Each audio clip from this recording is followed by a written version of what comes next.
Untuk menahan dampak negatif dari pandemi COVID-19 terhadap perekonomian, pemerintah di berbagai negara menggelontorkan stimulus fiskal yang luar biasa besarnya, tidak terkecuali Indonesia.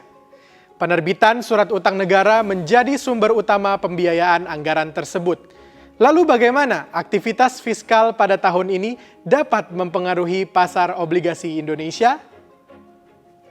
Selamat sore semuanya. Bersama saya Irman Faiz, dalam Danamon Financial Friday, kita akan membahasnya hanya untuk Anda.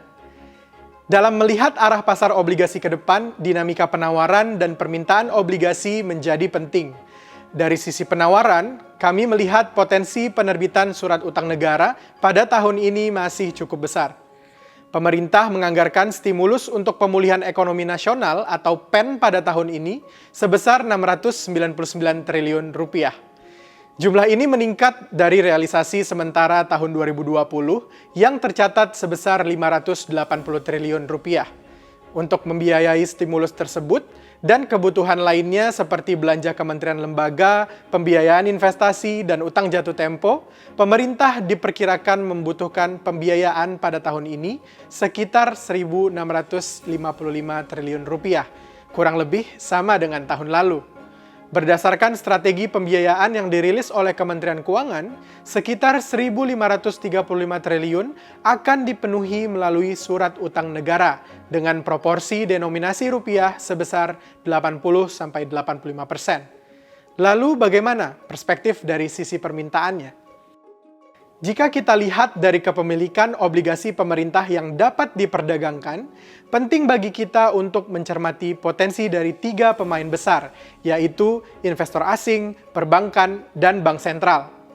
Dari perspektif investor asing, daya tarik obligasi pemerintah masih kompetitif dibandingkan dengan negara berkembang lainnya. Jika kita bandingkan spread yield dari obligasi 10 tahun domestik dengan obligasi 10 tahun Amerika Serikat dan disesuaikan dengan premi resiko menggunakan kredit default swap 5 tahun, imbal hasil dari obligasi Indonesia lebih tinggi dari negara-negara seperti India, Filipina, dan Malaysia. Hal ini akan menarik investor asing untuk masuk ke pasar obligasi domestik, apalagi stimulus negara-negara maju masih akan besar pada tahun ini. Meski demikian, terdapat resiko dari pasar global yang perlu kita cermati. Pelaku pasar global memiliki ekspektasi perbaikan ekonomi Amerika Serikat yang lebih cepat, sehingga dikhawatirkan akan mendorong inflasi serta suku bunga acuan lebih cepat. Ekspektasi ini mendorong peningkatan yield 10 tahun obligasi Amerika Serikat, sehingga membuat imbal hasil obligasi US terhadap negara-negara berkembang menjadi lebih menarik dari sebelumnya. Namun dalam beberapa kesempatan, Bank Sentral Amerika sudah menyampaikan bahwa hal-hal tersebut belum akan terjadi dan stance kebijakan moneter Amerika Serikat masih akan akomodatif hingga indikator pemulihan ekonomi benar-benar solid. Kedua, permintaan dari perbankan diperkirakan masih akan besar, namun tidak sebesar tahun lalu. Jika pemulihan ekonomi pada semester 2 tahun ini berjalan sesuai dengan ekspektasi, maka permintaan untuk kredit akan mulai menggeliat. Di sisi lain, permintaan kredit akan membentuk penciptaan uang di pasar, sehingga juga dapat mendorong peningkatan pada dana pihak ketiga.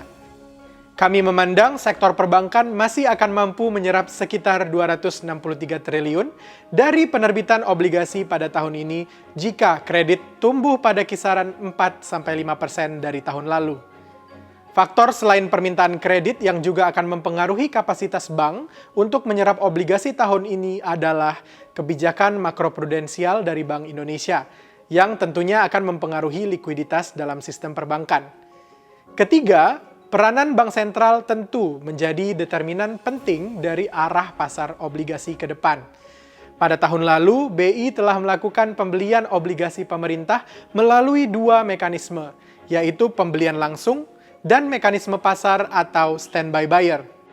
Pembelian BI secara langsung yang ditujukan untuk pembiayaan kesehatan, perlindungan sosial, dan UMKM telah terrealisasi sebesar Rp398 triliun di tahun lalu. Selain itu, pembelian BI sebagai standby buyer juga telah terrealisasi sebesar 76 triliun rupiah pada tahun lalu. Pada tahun ini, BI dan Kementerian Keuangan sepakat untuk melanjutkan skema standby buyer, sedangkan skema pembelian langsung hanya bersifat one-off pada tahun lalu. Berdasarkan dinamika tersebut, kami melihat peluang pada pasar obligasi masih ada, dengan kisaran yield 6,5 sampai 7% untuk obligasi 10 tahun pada akhir tahun. Bagaimana dengan analisis pasar ini? Apakah Anda melihat peluang yang sama? Tuliskan pendapat Anda dalam kolom komentar dan jangan lupa untuk klik like, subscribe, dan share. Juga nyalakan notifikasi pada channel kami. Terima kasih, sampai jumpa dalam Danamon Financial Friday berikutnya.